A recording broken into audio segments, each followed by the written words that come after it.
Hey everybody, it's Frankie-Lou. I'm coming to you today from one of the greenhouses at Grow Together Homestead. I've noticed in a lot of the forums and stuff, a lot of people are asking questions about companion planting, and since I've got some good examples of really great companion planting going on here right now that I want to harvest this evening for dinner, I thought that maybe before I do that, I'd do a quick video to show you some examples of companion planting that are really working well here on our homestead. Now, a lot of people ask, what is companion planting? It's not some crazy witchy relationship about, plants liking each other. I find that for me, companion planting is all about maximizing my space use, maximizing the efficiency of the garden, making sure that I have a backup plan if things don't work for something in particular, and also taking advantage of some of the things about some plants that are good for other plants. I'm all about the use of space as much as possible, and that's one of the main reasons I companion plant, because as you can see, this is a pretty decent sized greenhouse, but it's never big enough. Like, you can never have a big enough greenhouse. So if I can plant a few crops in the same area, that's making the most of what I can get my garden to yield as food for my family. Another thing is sometimes something just doesn't grow for some reason. That happened to me this year with corn. My corn, I can't even find it in here. It just didn't come up. So because I planted my corn with two other plants right with it, it's not that big a deal because I still have lots of other crops growing where that corn didn't grow. And then another thing is there are certain plants that do good things for the soil, like beans and legumes, for instance. I companion plant those a lot because they fix nitrogen into the soil, and that helps me out with a lot of my other plants. Another major reason to companion plant is to bring good bugs to the garden. Right here in front of you here, I've got radish and borage growing right in amongst some of my squash plants.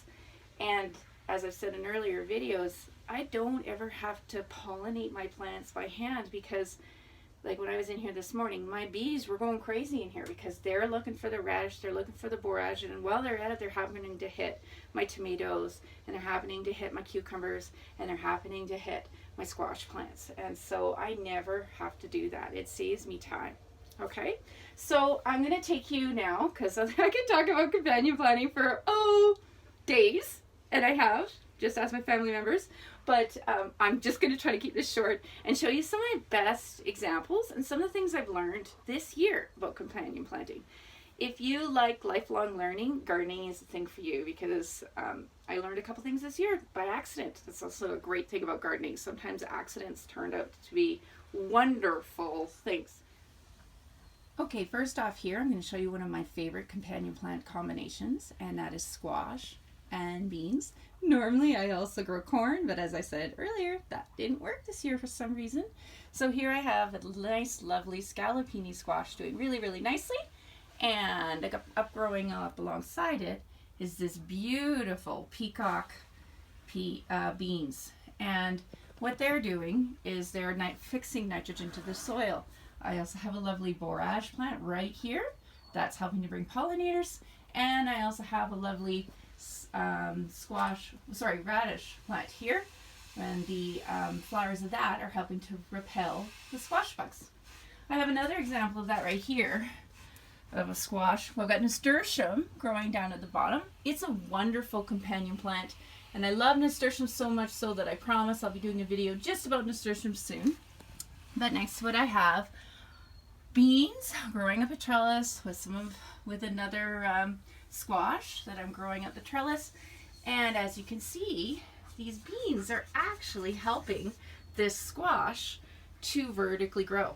Okay, because the beans grow a little faster, and they cling on to the stake first, and now my squash plant is actually growing up along the bean plant and getting up right up on here on these braces where I want it to be. I've got like several examples of that happening right here.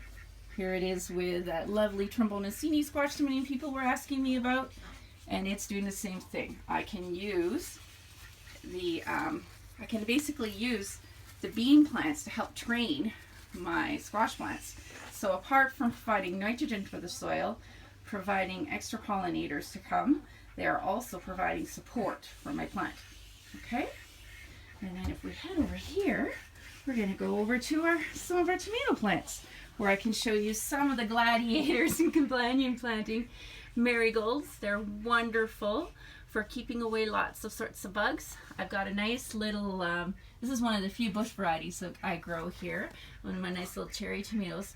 And I've got chervil growing with that, and basil growing with that, and also some nice lettuces. As you can see, I'm not a big fan of bare soil. I have to weed so rarely, and one of the reasons why that is because of my companion plants filling up the empty spaces in my garden. Okay, so as you can see, lots of things. Even just looking in this shot here, you see tomatoes, you see chervil, you see marigolds, you see basil, you see lettuce. It's all growing very, very well together, and those are really great companion plants for each other. I'm going to take you outside now to the regular garden as well and show you some other examples. Okay, and here I'm going to show you an example of companion planting that was a happy accident that I will now be replicating over and over and over again. These 3 beds here are potatoes, okay, and in this one here I've companion planted my more traditional companion plant with potatoes. I've done marigolds all along the edge, onions throughout in the middle, and a few lettuces on the side. Now, when I went to go plant these 2 potato beds though, I noticed there were some lovely snow peas that had volunteered from the previous year, and I just didn't have the heart to pull them out. And as you can see, they are growing so well together. I will do this from now on, because normally with my snow peas, I have to put so much staking up in order to keep them all in place, but I found that these potato plants are really providing a good amount of support, that I don't have to stake as much. And then on top of that, when I dig in here, I'm finding that my potatoes are coming along really nicely. Oops. And probably one of the reasons for that is, see, look, there's nice little potato plants. I don't know if I got that. Nice little potato plants right at the surface there, and I've been digging around. There's tons. I can start eating those pretty soon now, and it's probably got a lot to do with the fact that there's all this nitrogen being supplied by these extremely abundant peas that are growing here. Okay, last but definitely not least is one of my most favorite combinations. I've got some really lovely sunflowers here. I'm growing with scarlet runners here, which are a type of bean. One of my favorite types of bean because they are so decorative, and they're also such a great nitrogen fixer and super productive. Like I eat almost more beans off my scarlet runners than some of my other plants. And then once again, one of my favorites, the nasturtiums down here on the bottom. A couple calendula plants peeking in here. I've got some Bonus Aries verbena growing in there as well. And these are all great pollinating helpers. The bees are always in here going nuts. And having these types of plants just willy-nilly all over my garden is really helping to keep everything pollinated. Okay, so like I said, I could probably talk about this subject for hours and hours and hours. And one of the reasons why is because I do learn something new every year. And that's another thing I want to say. There's nothing that discourages me more when I see people telling people who are really happy in their gardens that you're doing it all wrong. And that is not what I'm trying to do here. Because honestly, if you've got something that's working well for you in your garden, keep doing it, okay? But if you want to try something new, if you want to plant more intensively, which I don't know why anybody wouldn't, and if you want to see if you can get even more out of your crops, then maybe try giving companion planting a try.